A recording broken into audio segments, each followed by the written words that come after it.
കൂടുതൽ വാർത്താ അറിയിപ്പുകൾക്കായി കൊച്ചി വാർത്താ ചാനൽ സബ്സ്ക്രൈബ് ചെയ്യുക.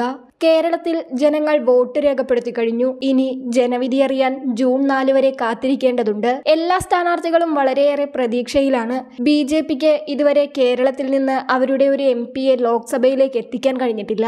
എന്നാൽ ഓരോ തിരഞ്ഞെടുപ്പ് കഴിയുന്തോറും BJPയുടെ വോട്ട് ശതമാനം കൂടിക്കൊണ്ടിരിക്കുകയാണ്. ഈ ലോക്സഭാ തിരഞ്ഞെടുപ്പിൽ ഇത്തവണ താമര വിരിയുമെന്ന പ്രതീക്ഷയിലാണ് BJP ഓരോ സ്ഥാനാർത്ഥികളെയും അണിനിരത്തിയത്.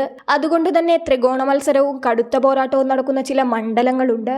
ആ മണ്ഡലങ്ങളിലെ വിജയി ആരെന്ന് പ്രവചിക്കാൻ സാധിക്കാത്ത അവസ്ഥയാണ്. അത്തരത്തിൽ LDF ജയിക്കുമോ അതോ UDF ജയിക്കുമോ അല്ലെങ്കിൽ BJP ജയിക്കുമോ എന്ന് പ്രവചിക്കാൻ സാധിക്കാത്ത കേരളത്തിലെ രണ്ട് മണ്ഡലങ്ങൾ ഏതൊക്കെയെന്ന് നോക്കാം.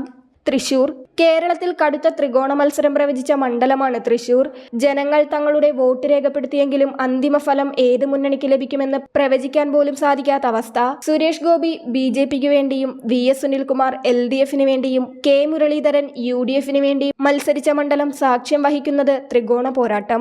BJPക്ക് നിലവിൽ സുരേഷ് ഗോപിയുടെ സാന്നിധ്യത്തിലൂടെ വൻ സ്വീകാര്യത ലഭിക്കുകയും കഴിഞ്ഞ തിരഞ്ഞെടുപ്പിൽ സുരേഷ് ഗോപി BJPയുടെ വോട്ട് ശതമാനം കുത്തനെ കൂട്ടിയതും BJPക്ക് വിജയത്തിന്റെ സൂചനയാണ് നൽകുന്നത്. കൈവിട്ടുപോയ മണ്ഡലം തിരിച്ചുപിടിക്കാൻ തൃശൂർക്കാരനായ VS സുനിൽകുമാറിനെ ഇറക്കിയപ്പോൾ തൃശൂർ ഇരുകൈയും നീട്ടി സ്വീകരിച്ചു. അവസാന ഘട്ടത്തിൽ UDFന്റെ സ്ഥാനാർത്ഥിയായി K മുരളീധരനും എത്തി. ലീഡറിന്റെ മകനോടുള്ള സ്നേഹവും ഒരു നല്ല നേതാവെന്നുള്ള അനുകമ്പയും മുരളീധരന് തൃശൂരിൽ പച്ചക്കൊടി കാട്ടി. 3 പേർക്കും ഒരുപോലെ വിജയം പ്രവചിക്കുന്ന തൃശൂർ മണ്ഡലത്തിന്റെ ജനവിധി അറിയാൻ ജൂൺ 4 വരെ കാത്തിരിക്കണം. തിരുവനന്തപുരം. കേരളത്തിൽ കടുത്ത ത്രികോണ പോരാട്ടം നടക്കുന്ന മറ്റൊരു മണ്ഡലം തിരുവനന്തപുരമാണ്. BJPക്ക് വേണ്ടി കേന്ദ്രമന്ത്രി രാജീവ് ചന്ദ്രശേഖറും UDFന് വേണ്ടി സിറ്റിംഗ് MP ശശി തരൂരും LDFന് വേണ്ടി കമ്മ്യൂണിസ്റ്റിന്റെ മുതിർന്ന നേതാവ് പന്ന്യൻ രവീന്ദ്രനും എത്തുമ്പോൾ പത്മനാഭന്റെ മണ്ണ് ആർക്കൊപ്പം നിൽക്കുമെന്ന് പ്രവചിക്കാൻ സാധിക്കാത്ത വിധം മത്സരം കടുത്തു. BJP കഴിഞ്ഞ തിരഞ്ഞെടുപ്പിൽ 2ാം സ്ഥാനം പിടിച്ച മണ്ഡലമായതിനാൽ തന്നെ ഇവിടെ BJPക്ക് കാര്യമായ സ്വാധീനമുണ്ട്. അതിനാൽ കേന്ദ്രമന്ത്രിക്ക് ഇവിടെ വിജയപ്രതീക്ഷയുമുണ്ട്. സിറ്റിംഗ് MP ശശി തരൂർ തുടർച്ചയായി 3 തവണയും വിജയം നിലനിർത്തുന്ന മണ്ഡലമാണ് തിരുവനന്തപുരം.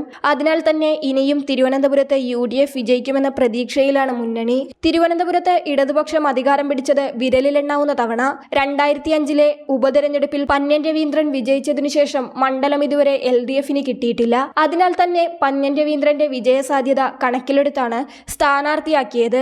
വിജയസാധ്യതയും ചെറുതല്ല. ഇത്തരത്തിൽ 3 സ്ഥാനാർത്ഥികളും ഒപ്പത്തിനൊപ്പം നിൽക്കുമ്പോൾ വിജയസാധ്യത ആർക്കെന്ന് കണ്ടറിയാം. തൃശൂരും തിരുവനന്തപുരവും കേരളത്തിൽ വളരെയേറെ ശ്രദ്ധിക്കപ്പെട്ട മണ്ഡലമാണ്. ഇത്തവണ ഇവിടെ ആര് വിജയിക്കുമെന്നറിയാനുള്ള ആകാംക്ഷയിലാണ് ജനങ്ങളും.